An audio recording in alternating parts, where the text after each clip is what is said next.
Hello, everybody, and welcome to the Halloween edition of our course.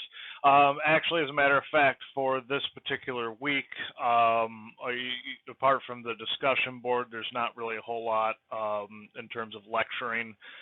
So what I would like you to do is kind of, work on whatever projects you've got, and we'll kind of move on from there. So just so you know, this particular lecture is kind of just for your fun and information. I don't really have anything from here that goes on to any of the exams or anything like that. So today we'll look at some interesting things about how do humans modify their skeletons. Whether they modify them during their living lifetime or whether they modify the skeleton as part of some sort of after-death ritual.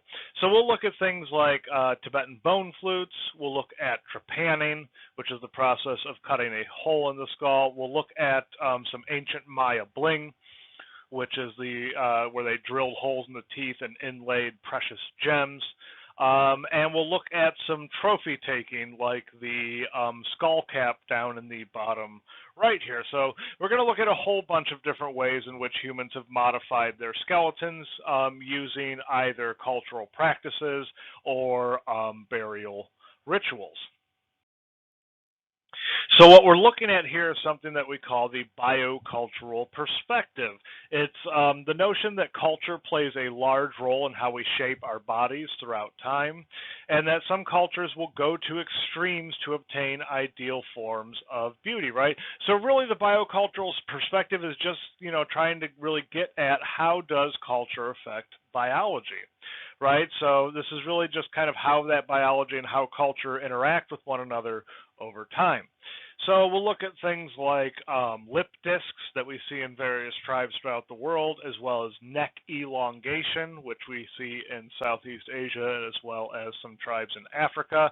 And we'll also look at a practice that is not really done much anymore at all because it's been outlawed in China, but we'll look at the process of foot binding. So human bone modification goes far back into antiquity, and it falls into two broad categories. We have ante-mortem bone modification and post-mortem bone modification. And really the separating factor here is whether or not it's done while you're alive or after you've died.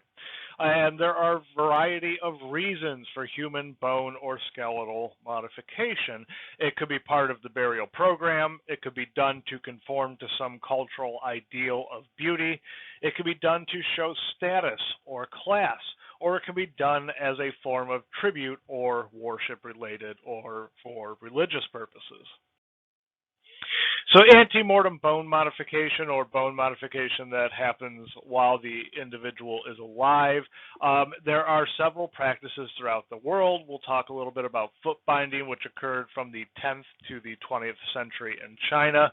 We'll talk about trepanation, or the process of trepanning, which occurs in multiple cultures throughout history. As a matter of fact, we still today have a medical purpose for cutting small sections of the skull away.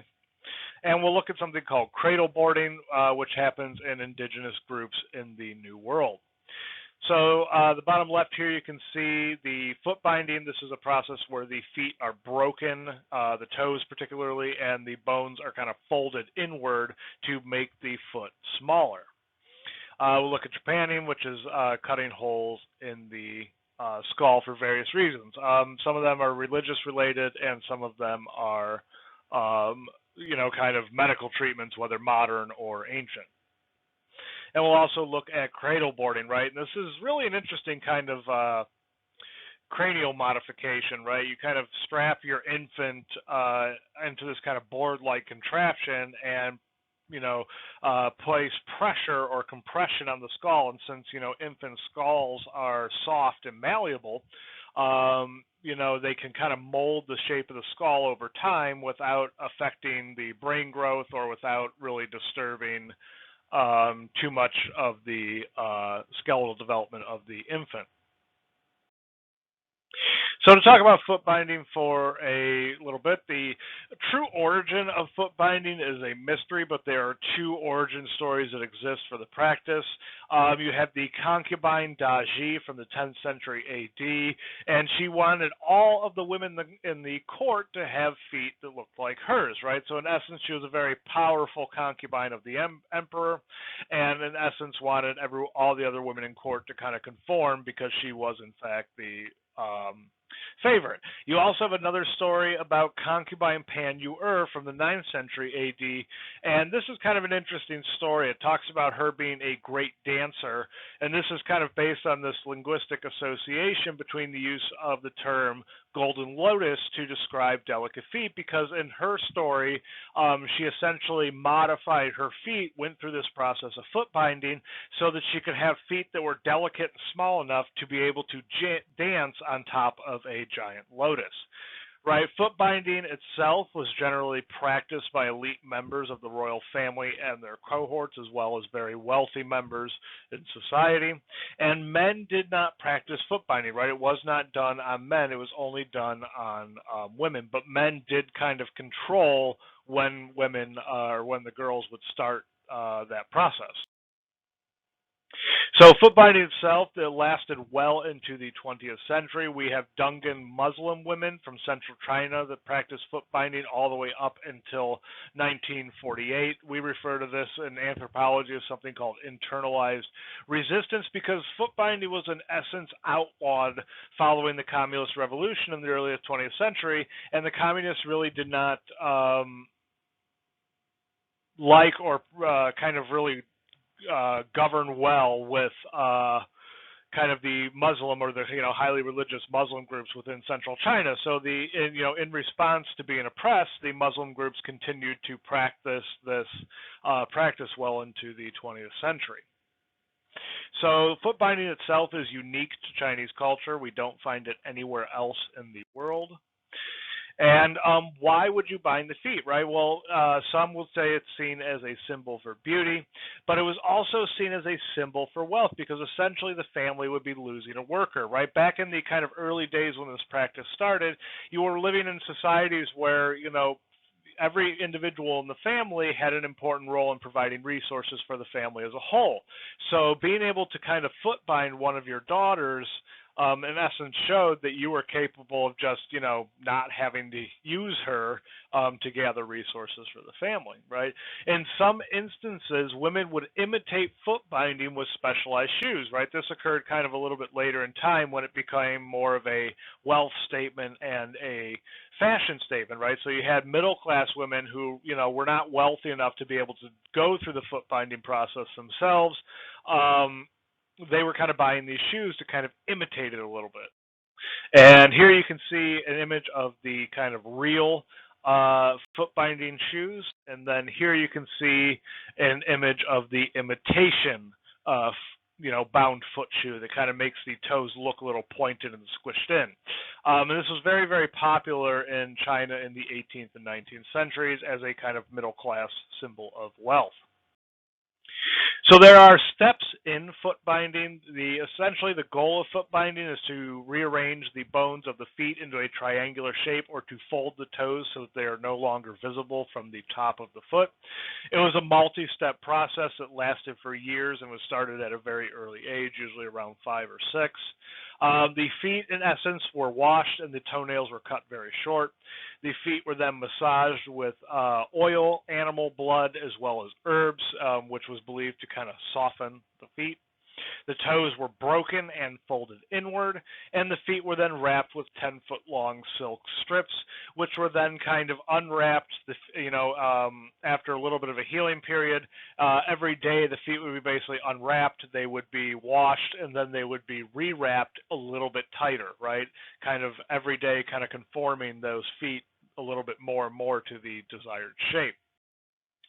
The foot binding toolkit was very interesting. We have, of course, the silk wrappings that they wrap the feet in, and they had two thin bamboo boards, right? And in essence, what they would do is put the toe within, between the two boards and essentially snap the bone and fold the toe underneath. Of course, you had the specialized shoes that were put on once the foot binding process was complete, and then the massage oil, animal blood, and herbs to quote unquote soften the feet.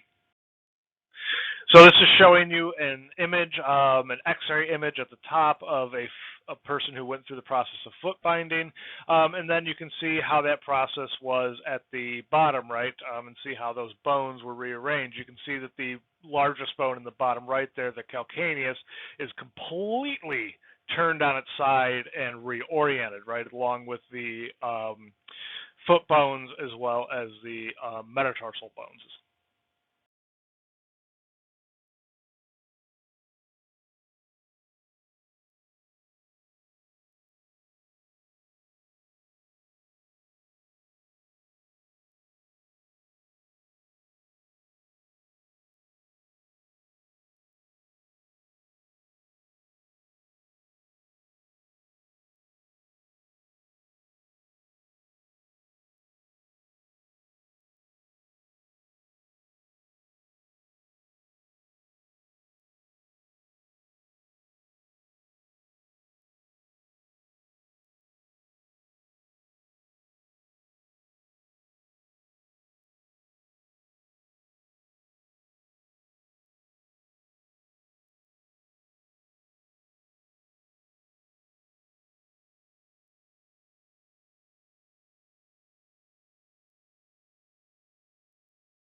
So let's move on and talk a little bit about trepanning, right, which is actually a very interesting process of removing sections of the skull, whether it be for medical purposes or religious purposes.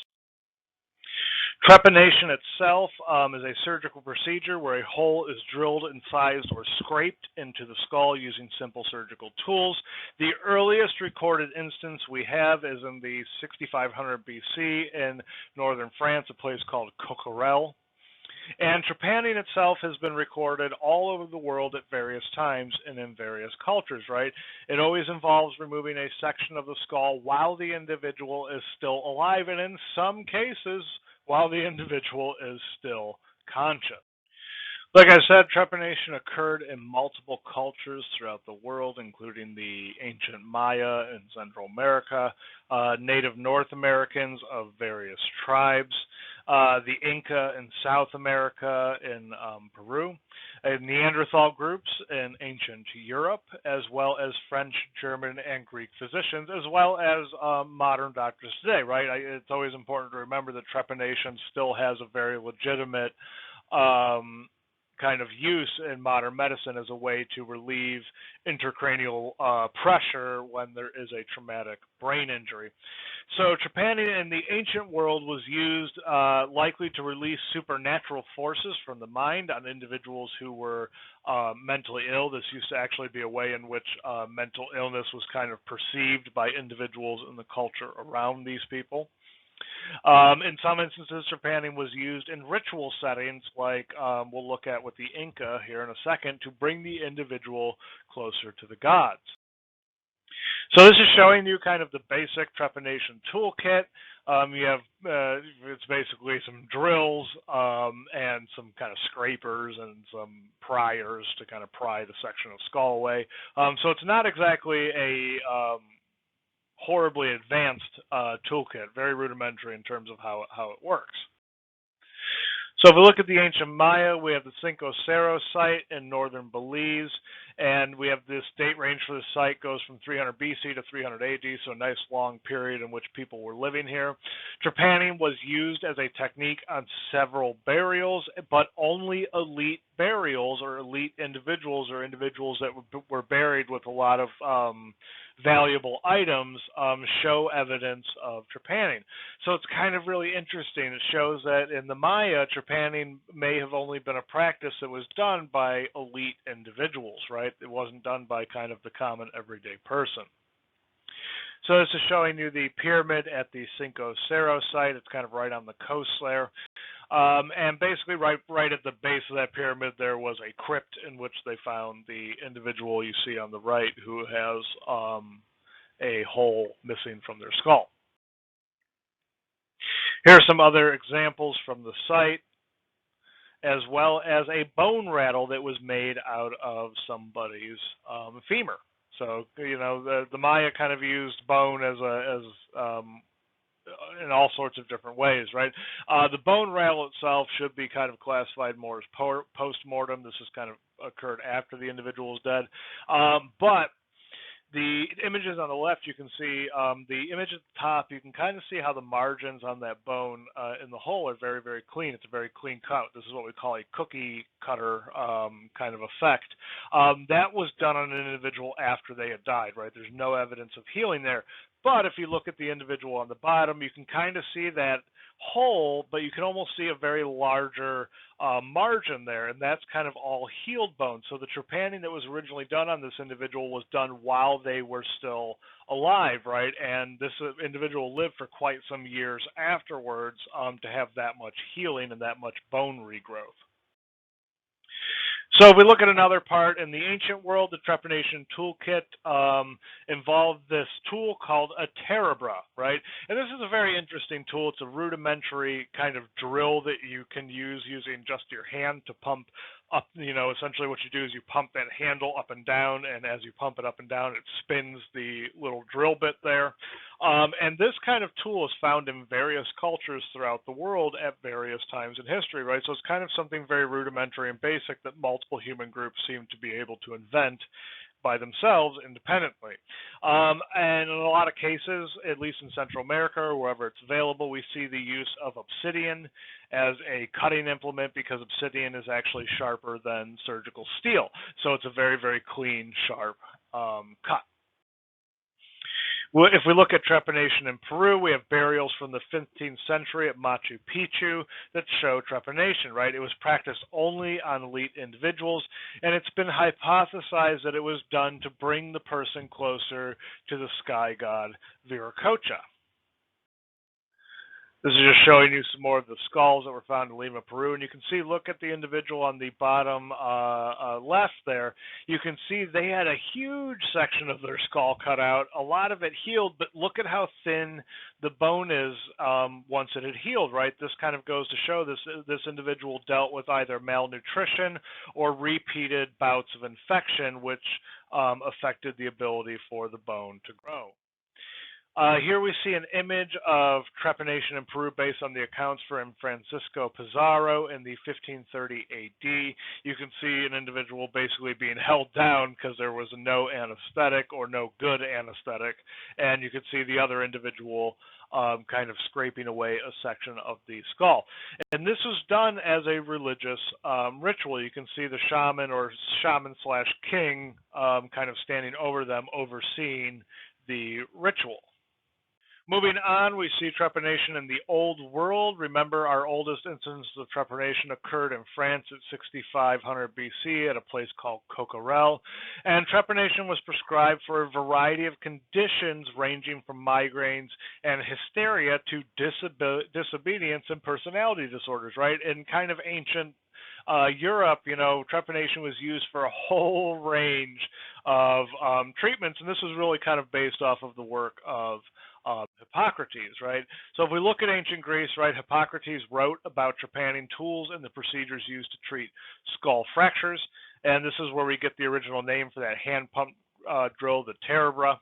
And you can see what Hippocrates was getting at was he thought that when they looked at the human skull and they saw those lines that were on the human skull that are on some people's skulls when they die, something that we call suture lines, he thought those were fractures. And much like kind of ancient glass, you can really treat fractures by drilling a hole at the end of the crack, and that'll stop the crack from progressing.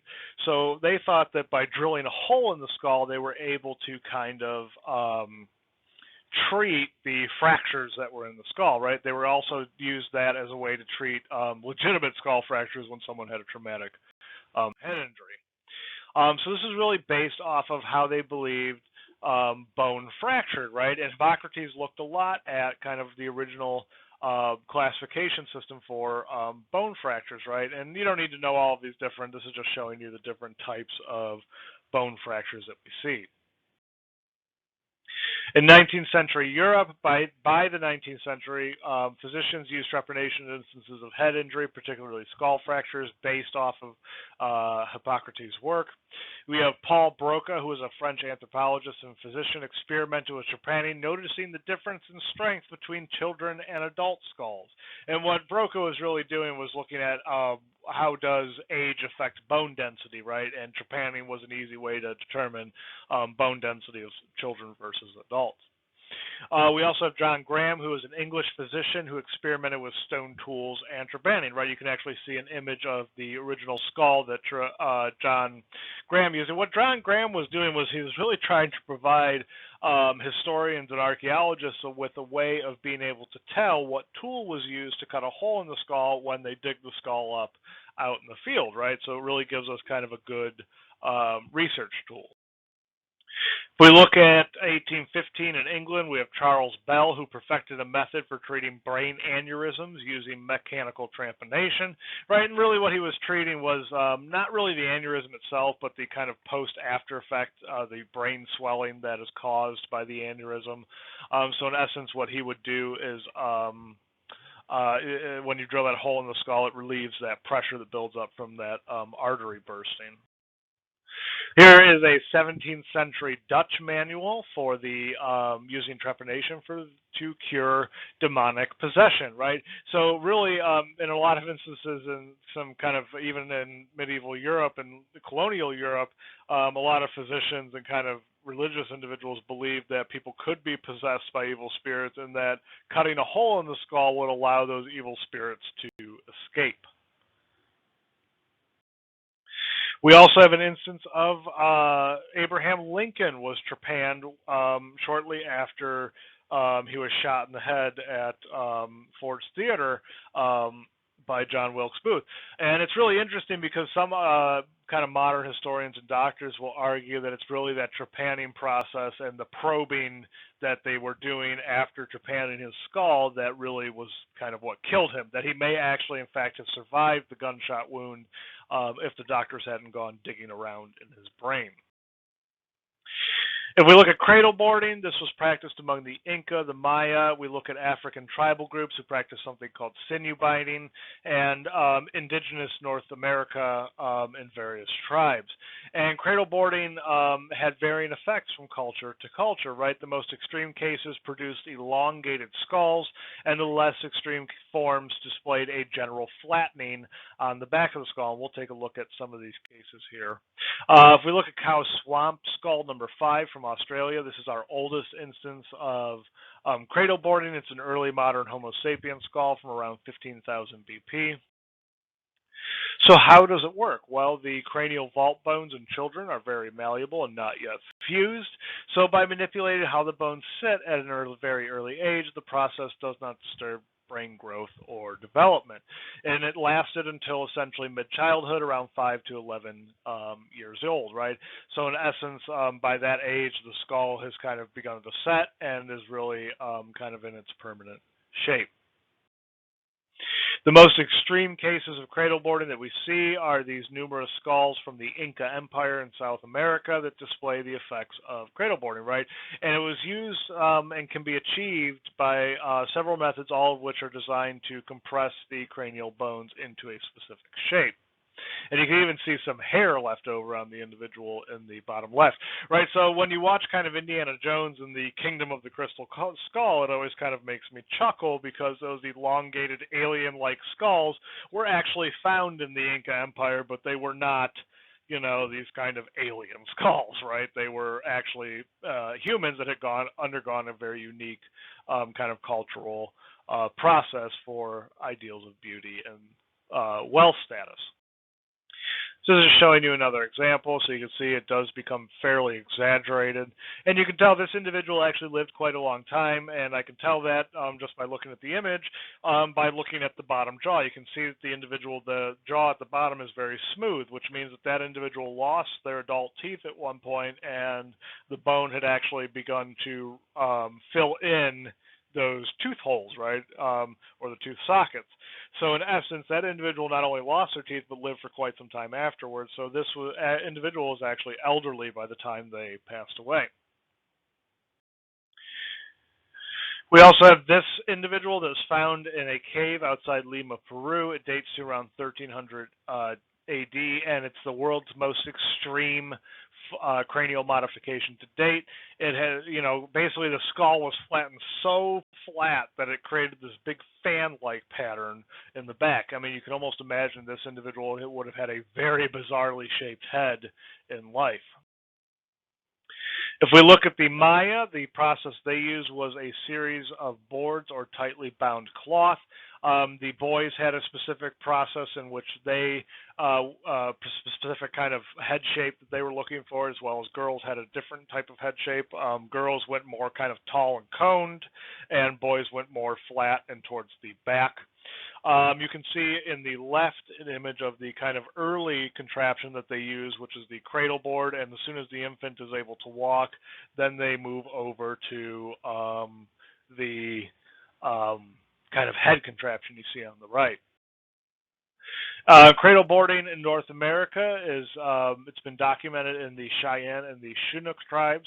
Indigenous groups in North America use two distinct methods for cranial modification. They use cranial boarding or cradle boarding, which we already looked at, and you can see in the bottom left corner there. But they also use something called sinew binding, which most of our modern ethnological examples come from tribes in Africa, but it's also been documented in kind of colonial North America, where you take animal sinew, wrap it around the baby's skull, and every day kind of tighten that sinew, and as that sinew dries out, it becomes even tighter, right, and molds the skull into a specific shape.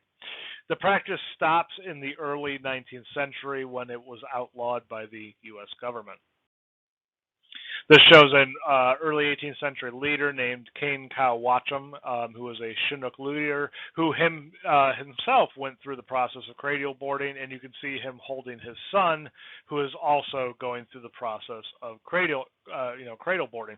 And you can see how, as the child grows, it puts pressure or pulls on those kind of sinew straps there, which pull the top of that board down.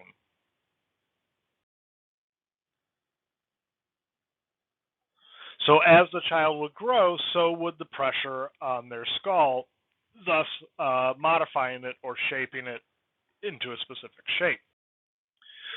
Cradle boarding itself is an old practice. We have the Shanidar Site 1 and Shanidar Site 5 skulls show Neanderthals practicing cranial deformation, identical to that found in cradle boarding, right? And there's a little bit of kind of conflict around this assertion. The evidence is very tenuous. It's likely just compression due to rock laying on top of the fossil or a botched fossil reconstruction, right? Neanderthals, just to give you an idea, lived in the Shanidar cave system around 65,000 years ago. Our most famous case of cradle boarding comes from the Kennewick man, which is a 10,000-year-old individual who is a possible relative to the Kwakiutl native people in the American Northwest and the Southwest region of Canada. And it's a debate kind of over who owns the past. That's why he became the most kind of famous individual who underwent cradle boarding, right? And his wasn't as extreme, right? You can only see a general flattening of the forehead and a flattening of the back of the skull. But why Kennewick Man is important is because when he was found, scientists kind of claimed that he didn't look native enough to be really associated with the natives, and therefore the natives had no claim over his body, right? So that scientists can take it and study it. Well, it turns out he actually is a Native American. The DNA proved that the Kennewick man was related to the native people of the Pacific Northwest. And the Kennewick case kind of really inspired the passing of federal legislation called NAGPRA, which stands for the Native American Grave Protection and Repatriation Act, which states that when archaeologists find Native American remains, we have to make an effort to give those remains back to Native American people so that they can be reburied with respect. So moving on, we see cradle boarding in Africa, practiced among the Mangbetu people who live in the Democratic Republic of Congo. The practice has dwindled and has dwindled dramatically since the 1950s with the introduction of colonialism. It started as early as 1 month after birth, right? And this is the same as kind of the North American sinew binding, where you wrap sinew around the skull and begin to compress it every day. This is showing you the Mangbetu homeland, right, in the Democratic Republic of Congo. So the Mangbetu, the elongation practice, was mainly practiced on young women. It was seen as a symbol of status and wealth. And the Mangbetu people are a patrilineal society, which, this is why in a lot of instances in patrilineal societies, we do see cases of females being kind of subjected through some sort of body modification, but that's kind of a topic for another class. They live in village clusters, and they claim antiquity of deformation back to Egyptian times, right? So they claim that their people are related to the ancient Egyptian pharaohs, and that since the pharaohs practiced cranial deformation, that's where the practice came from.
All right, let's move on to another interesting practice of skeletal modification. We see a practice called neck elongation, which occurs among indigenous groups of Africa, like the Ndebele, as well as Southeast Asia, like the Padang. Starts at the age of 5 with a 4.5 pound large brass ring. That's kind of the widest that you're going to have, that sits down towards the shoulders. It ends in early adulthood, and the total weight of rings can get as high as 22 pounds, right? So this is really like carrying an additional 22 pounds around with you all the time. And it's not like the rings are not able to be removed. They can be removed. Sometimes the ring is one large, long piece of brass that they just kind of twist around the neck. In other cases, they are individual rings that are crafted, molded, and then placed on the neck as well. The neck itself does not elongate. What ends up happening is the shoulder structure and basically your collarbone and your scapula and your humerus become deformed and kind of collapse a little bit. So this deforms the rib cage as well. And the rings that we see in these kind of various groups of practices are either made out of copper or bronze, because those are the only ones you can wear on a long, regular basis without having skin reactions. So this is showing you on the left, you can see an x-ray of a Padang woman. So you can see really that the neck isn't really any longer, but you can see that the spinal column as well as kind of the shoulder area have been collapsed by quite a bit. So why do they conduct this practice? In Burma, amongst the Padang, it was to protect women from tiger bites, as well as to emulate the dragon. And in this tribe, it's believed that women descend from a mythical mother dragon. We're actually going to watch a video here in a second of that. In Africa, amongst the Ndebele, it was to make women unattractive to slave traders, as well as to attract a better husband. So it's kind of interesting. It's something that's used as a practice to kind of dissuade other tribes, as well as European kind of colonial slavers, from capturing their women and taking them into slavery. But it's also seen as a symbol of beauty within their own tribe itself.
So next we'll kind of go to a nice sunny tropical island in the South Pacific. And we're going to look at a modification of a structure which is not actually scientifically considered part of the skeleton, but a lot of people commonly do consider it part of the skeleton, your teeth, right? So this is actually the islands that we're going to be looking at are a common tourist attraction for surfers. But what we're going to be looking at is the process of tooth sharpening, which occurs on the Mentawai Islands, right? The Mentawai Islands, or otherwise known as Sumatra, women have their teeth sharpened in these certain indigenous groups, right? It's meant to make the women look ferocious like sharks, and it's also practiced in the ancient Maya city-states in Central America. The sharpening ritual itself is what we call a rite of passage, right? It's done as kind of this notion of signifying a movement from being a child into an adult. And this is something that cultural anthropologists look at quite a bit. And it's something that's what we call a cultural universal, right? It occurs in every single culture, this notion of a rite of passage. How do children pass from being kids into adults, right? What within their culture signifies that passage to adulthood? In kind of our own culture, we have things like getting your license, getting married, the kind of arbitrary notion of turning the age of 18 when you are officially legally an adult, right? We have these kind of rituals that denote moving from one stage of life to the next, right? In cultural anthropology, there are three stages to a rite of passage, right? There's the first stage, which is called separation, where culturally the individual is separated from their original group, using kind of children as an example, or moving from a child to an adult. So you're separated, you're no longer a child because you are now starting the process of becoming an adult by going through this specific ritual or rite of passage. The next stage is something called liminality, right? Where you have started the ritual, so you are no longer a child at all, but you are not quite yet an adult, right? And in a lot of cultures, this is the point in time, particularly in a lot of spiritually laden kind of indigenous cultures, this is the point in time, this is the stage where the individual is the most susceptible to some form of spiritual or cultural corruption. And then you have the final stage, which is reincorporation, where the individual has completed the rite of passage, whatever ritual they're doing, it's done. They are now fully considered an adult in their tribe, and they are able to kind of rejoin their cultural group. So the sharpening was done using local hard woods and a kind of gritty substance to kind of act as an abrasive, as well as a chisel, right? In modern times, they basically use kind of a block of wood that's been cut and a steel wood chisel.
Let's look at another kind of form of skeletal modification, and this is kind of a accidental form of skeletal modification because it's not really intentional.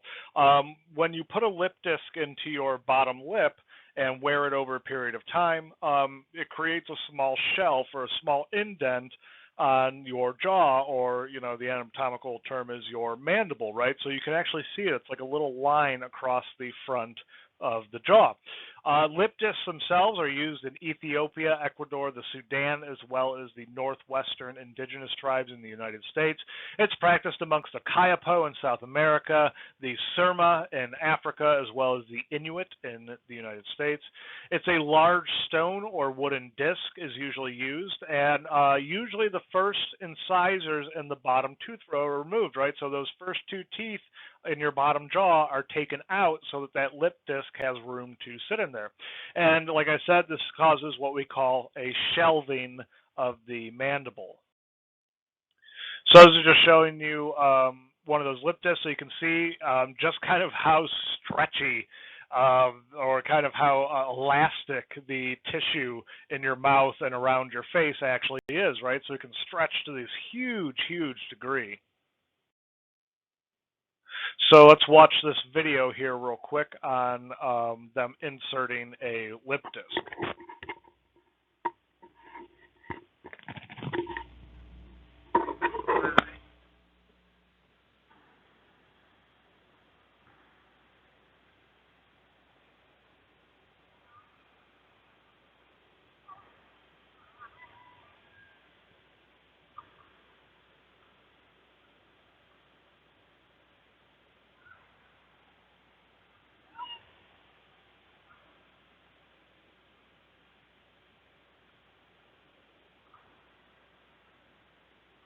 Una vez realizado el corte, le insertan un palo para evitar que se cierre la herida.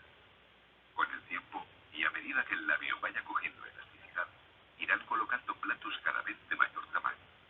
Estos pueden llegar a superar los 20 centímetros de diámetro.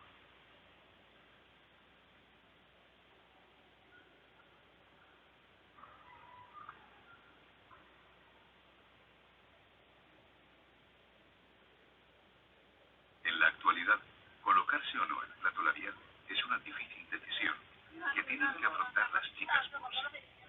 Tiempo atrás, nadie se lo cuestionaba. Ahora, algunas chicas deciden no ponerse. Una de las razones que les hacen ser reticentes a colocarse el plato es que cuando van a los mercados de los pueblos vecinos son menospreciadas y rechazadas. Sin embargo, no ponerse el plato les trae una serie de problemas. Los hombres Mursi encuentran más bonitas las chicas adornadas con el plato y por tanto les será más difícil contraer matrimonio. Las familias no las aceptarán fácilmente e incluso las insultarán y su dote será menor. El tamaño del plato determinará la dote que el novio debe dar a la familia de la novia. A mayor plato, mayor número de vacas.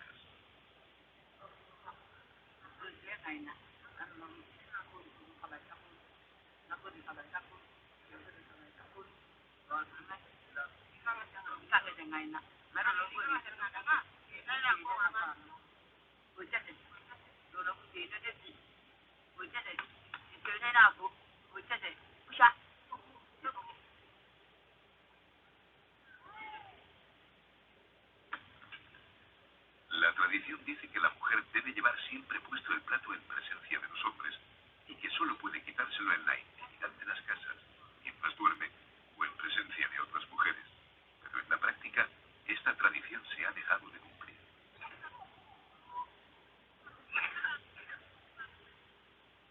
Hay dos tipos de platos, unos de madera y otros de barro.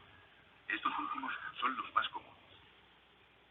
Los dibujos que realizan en los platos son del mismo estilo de los que hacen en las escarificaciones, que pintan en la piel de las vacas o el que usan para sus casas.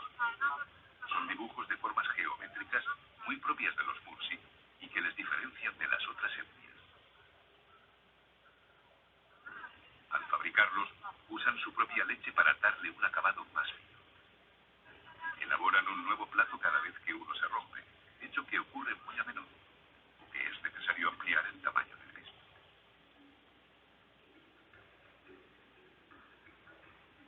Hay dos versiones sobre el motivo por el que los Mursi y otras tribus vecinas como los Surma lleven el plato labial. Una dice que las mujeres Mursi se pusieron platos labiales porque, cuando venían los traficantes de esclavos a llevárselas, no las encontraran atractivas y las dejaran. La otra versión dice que es por belleza o para demostrar fuerza y valentía.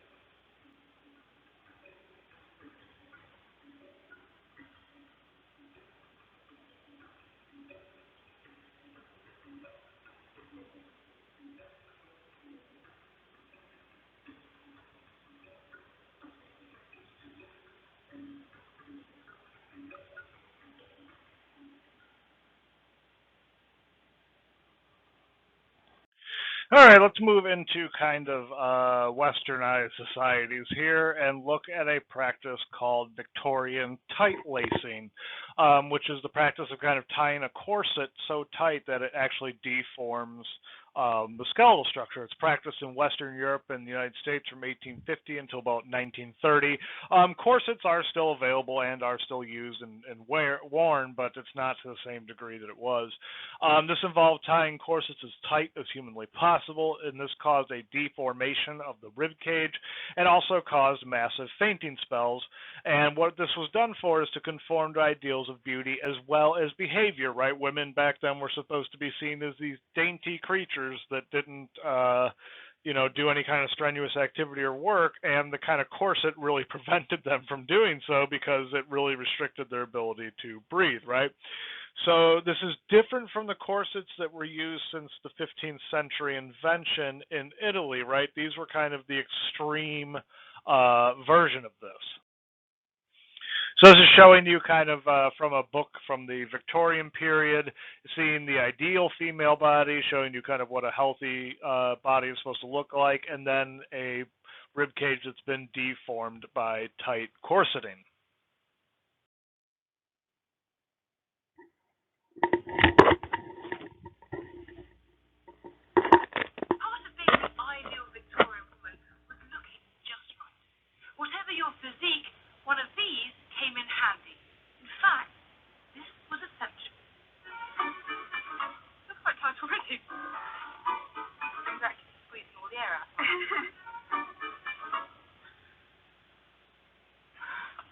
Corset kept everything under control and immense self-reserve, and that was vital to the Victorian woman because the opposite was just excess and freedom and flesh flying everywhere, and once you did that, well, the world might fall down.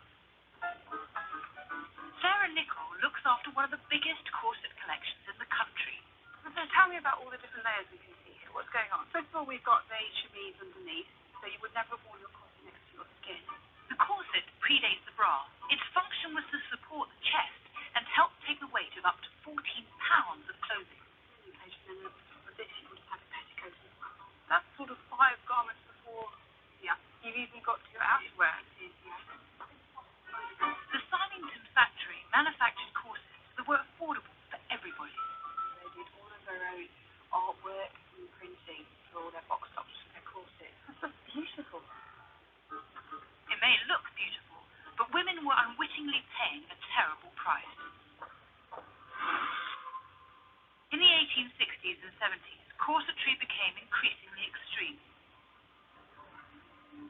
By the mid-19th century, the ideal female form, the corseted female form, was everywhere from newspapers, magazines, journals, aims of women.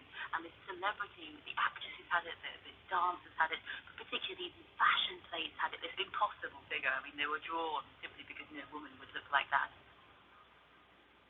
What kind of corsets and how restrictive they were depended on your age, your class, your occupation, and how fashionable you were. It was recommended that a corset was to be worn at all times, and there was no escape, not even in the colonies. Symington's made this to market directly at ladies that were going to tropical regions. So they were either going with their man or to get their man. It's called the ventilated corset. For obvious reasons, it had the centre section removed. There were women wearing this in all parts of the British Empire, Whatever the weather. Yes, and you were regarded as a loose woman if you didn't wear your corset. It demonstrated their character, and it demonstrated that they were fine and upright citizens and fit for the British Empire. These robust cages of whalebone and steel were turned into potential killers by one surprisingly small technological advance: the metal eyelet. What difference does that make? It allows people, if they want to tight lace their corset without the fabric pulling away. The metal eyelet made it easier to get the look because it was possible to lace tightly without the material tearing, as it previously would have done. There was a fashion for wearing very, very, very tight bodices. I mean, it's fascinating. You see in photographs fabric pulls in a way that we would think means it doesn't fit. The tight lacing is something that a minority of people did, and that is to get your waist as small as you possibly can. They do this by lacing their corset tighter and tighter. Some women would keep their corsets on day and night to train their bodies. So what are the effects of a corset on the body in the long term? Well, if I could just show you here the position of the normal organs. So the liver, for example, our largest internal organ, sits underneath the ribs on the right. And so it's a large wedge-shaped organ that sits here under the ribs. And so in a corset, which brings the ribs in very tightly to give the typical small-waisted outline, the liver gets squashed upwards and it presses against the ribs. And in fact, there are specimens of livers taken from women who have died who've worn tight corsets, actually have ridges on them where the ribs have made indentations in the surface of the liver because it's been so tight.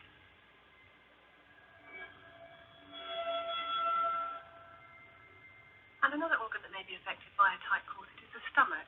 That sits here, and it's underneath the rib cage, and so if the rib cage is pulled in by the corset, the stomach is pushed downwards into the abdominal cavity, and that would then have an effect on the rest of the abdominal organs, which would be pushed down.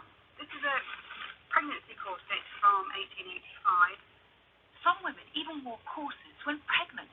A particular choice came from women about the corset is when they fell pregnant, because many husbands complained they didn't want their baby's head shaped and moulded, but there were women who continued to wear corsets through pregnancy, which, there's no way at all that is possibly good for the baby.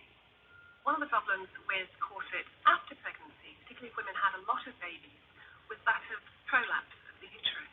The pelvic floor muscles having been weakened during childbirth, and then a very tight corset that increases the pressure in the abdomen, forcing all the organs down. So that would have been a very unwanted side effect of wearing tight corsets. Now it's my turn. I've got it a little bit tighter. I don't know whether you can feel that I've got it. Yeah, I can feel it. Yeah. I confess I felt delighted to have a smaller waist. Oh, result! I can see why they did it now. 24 inches. 24 inches. The Victorian household guides even advised on suitable exercises for a lady. I'm just exhausted after doing just that. It's not really that unfit, honestly. Or am I? We're going to use sports science equipment with Matt Furman to measure the effect of the corset on my body. Yep, I'm happy. You happy? Yeah. Yeah, happy as you can be. First, I have to give them a baseline of fitness without the corset. I exercise for 6 minutes.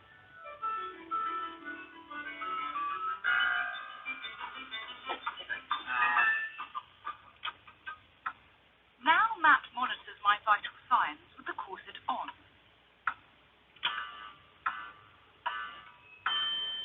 First, how it affects me at rest.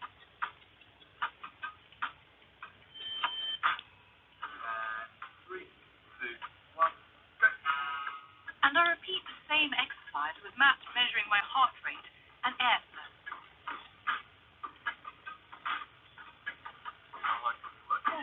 We're going to 16 now. 5, lovely. Good. 2 minutes to go. Halfway through, and Matt's already seeing the changes. Stop. Okay, we just want to go take a seat.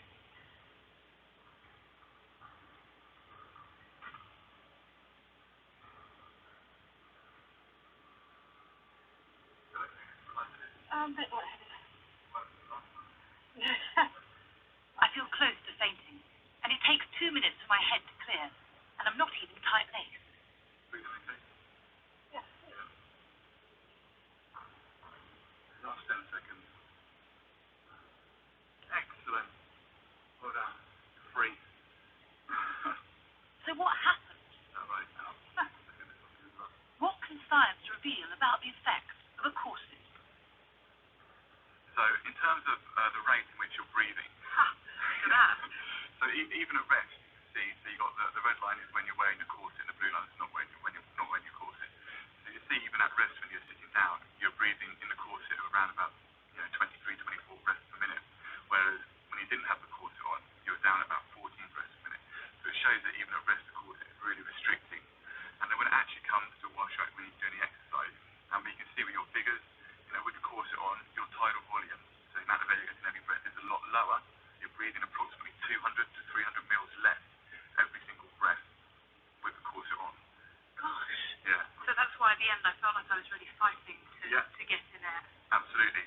Really with these figures you can really see the impact the corset, the restriction the corset is having. You're basically hyperventilating within the corset.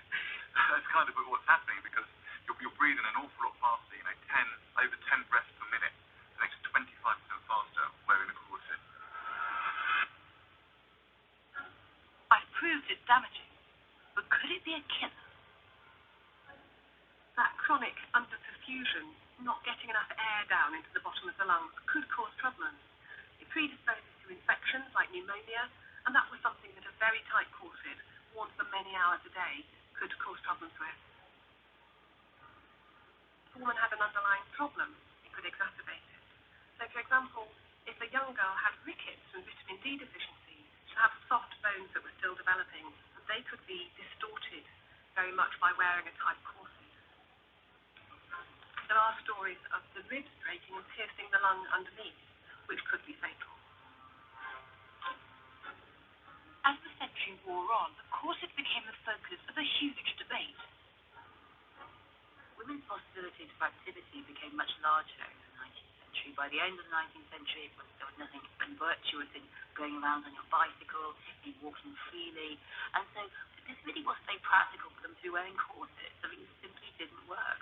And increasingly, women began to say, these are pointless, they're just getting in the way. I'm spending hours in the morning getting myself into the corset when I could be doing something far more useful. It really also coincided with the growth of the votes for women, the idea that women were equal citizens. So if they're equal citizens demanding the vote, they shouldn't be treated as some kind of excessive ornament that are there to be looked at and there to be admired, and are ruining their health just so they look right for men. The campaign for change was spearheaded by the Rational Dress Society, established in 1881. Constance Wilde, wife of Oscar, edited the Rational Dress Gazette. The Rational Dress Society protests against the introduction of any fashion in dress that either deforms the figure, impedes the movement of the body, or in any way tends to injure health. By the 1890s, some manufacturers had started to respond to demands for looser clothing. Yet one thing will probably never disappear: the temptation to conform to an ideal of beauty, whatever the cost. Why did women carry on wearing corsets? Well, for exactly the same reason as I was delighted to have a 24-inch waist. It was psychologically rewarding, even if physically it can take its toll.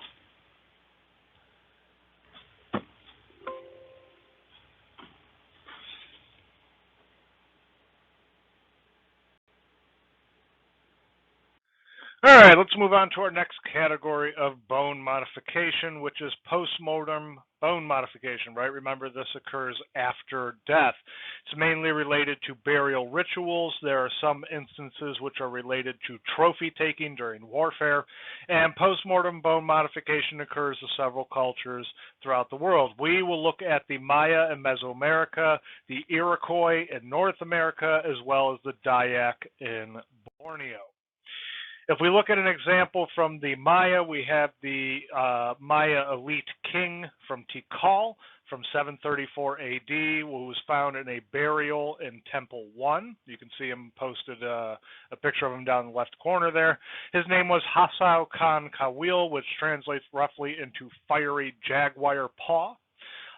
He had some of his bones removed post-mortem, and the scribes in the city drew an intricate scene depicting Hasao Khan Kawil moving to the underworld on one of his long bones.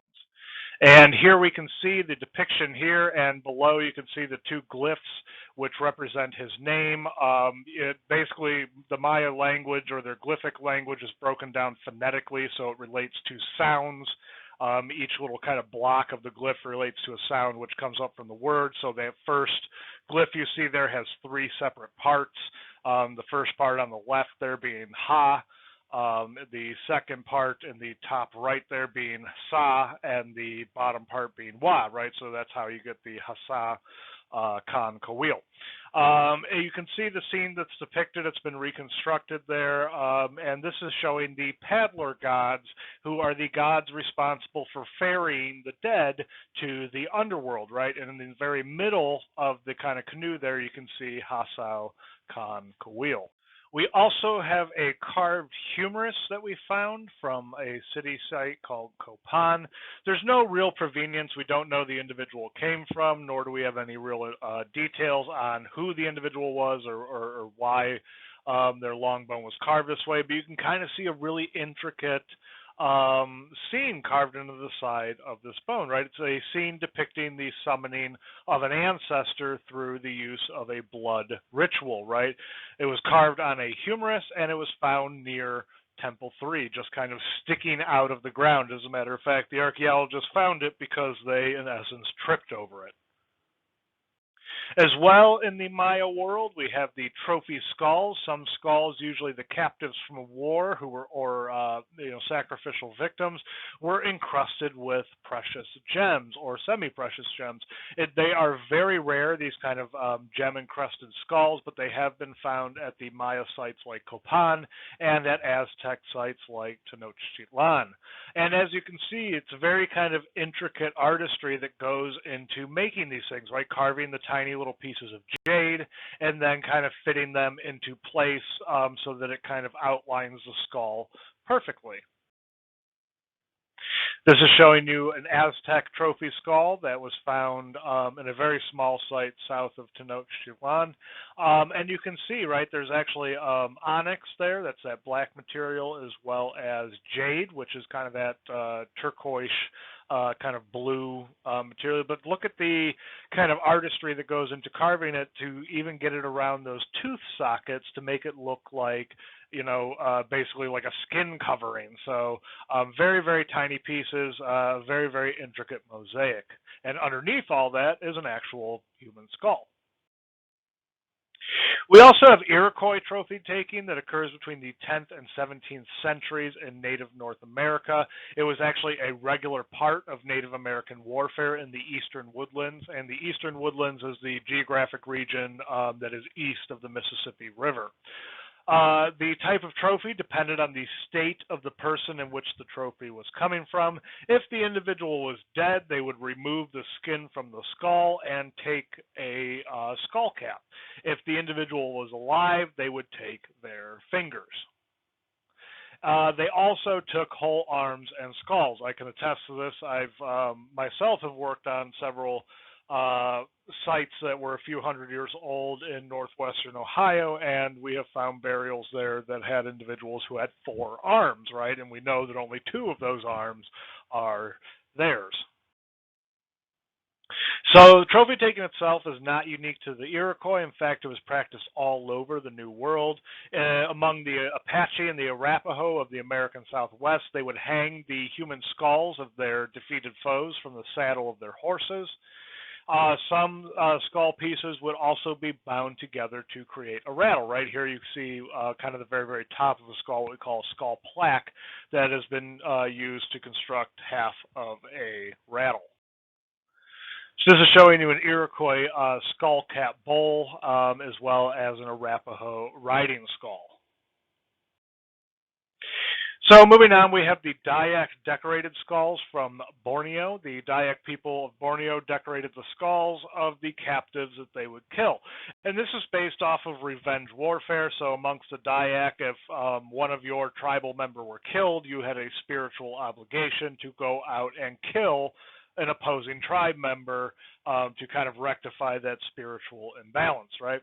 And this was practiced by multiple Diax groups, and it was believed that the head carried the life force and the power of an individual. So if you were able to kind of capture their head and decorate their head with your family's design motif, you were essentially harnessing the power of your fallen foe.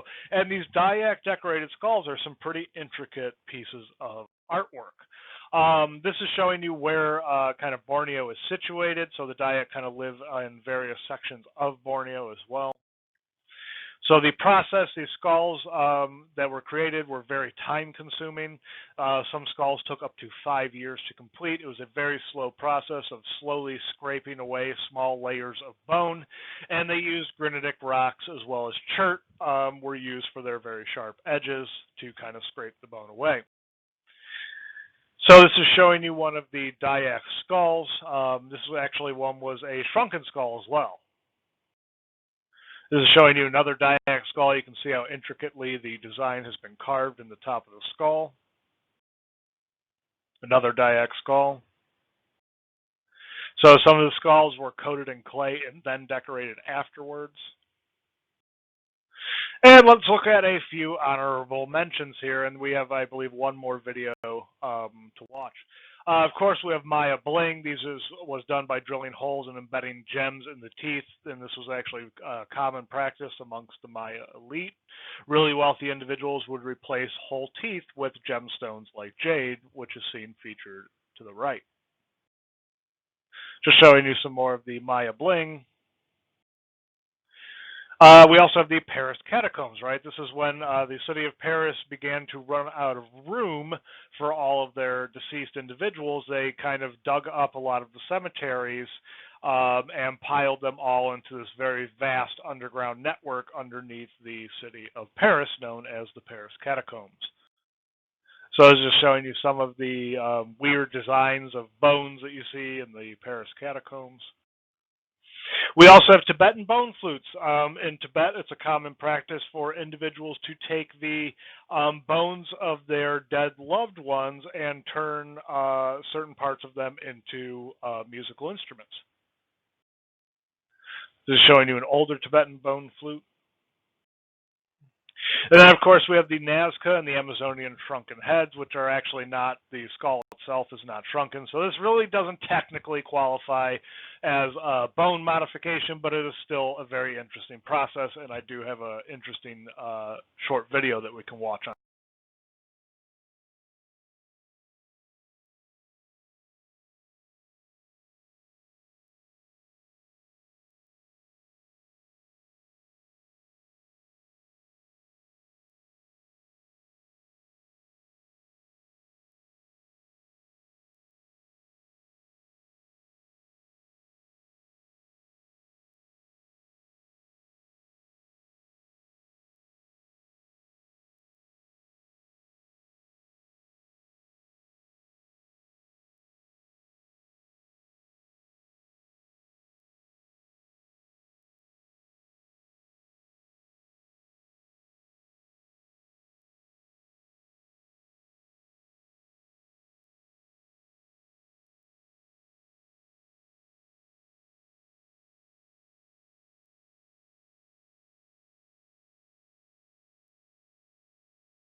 Continuing on with our honorable mentions, of course, we have these things called simpantles, which are kind of an Aztec word for a skull rack, right? These were very large wooden constructed, basically poles and beams that they punched a hole through the center of a skull and then put the skull onto the beam. So they basically created a wall of human skulls, right? You can see a depiction of it down in the bottom right.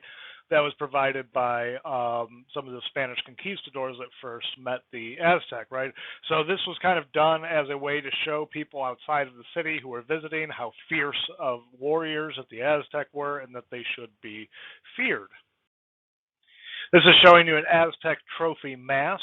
This is a mask in which the individual had the front of the face removed and is now kind of placed in, and some holes are drilled on the side, and it's used or kind of affixed as a mask over, whether it's used for ritual use or as a kind of scare tactic in war. We're not 100% sure. Showing you another depiction or modern reconstruction of the simpantle. And to wrap things up, we have the Viking bone pins. In some of the ancient Viking cultures in Northern Europe, it was common for them to take finger bones as well as small hand bones and arm bones and turn them into cloak pins that they would use to secure some of their outerwear. And this was done as kind of a sign that you are always with your ancestors, as well as kind of utilitarian purpose as well. And with that, that kind of concludes our Halloween-themed lecture on bone modification throughout the world in our species, right? So be sure to continue working on your projects, and we will kind of start getting back into lecture and course material next week. So happy Halloween, everyone, and I hope you have a great weekend.